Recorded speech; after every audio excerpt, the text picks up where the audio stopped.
The Pentagon UFO videos are selected visual recordings of cockpit instrumentation displays from United States Navy fighter jets based aboard aircraft carriers USS Nimitz and USS Theodore Roosevelt in 2004, 2014 and 2015.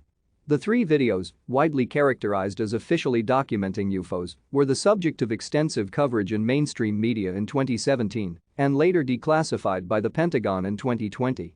Publicity surrounding the videos has prompted a number of explanations, including drones or unidentified terrestrial aircraft, anomalous or artefactual instrument readings, physical observational phenomena, human observational and interpretive error, and speculations of alien spacecraft.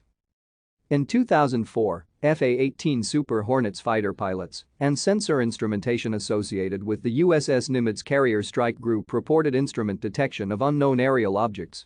According to Navy pilot David Fravor, a radar operator aboard the USS Princeton told him to investigate radar indications of a target at 80,000 feet. Thank you for watching. Like and subscribe if you would like to view more of our videos.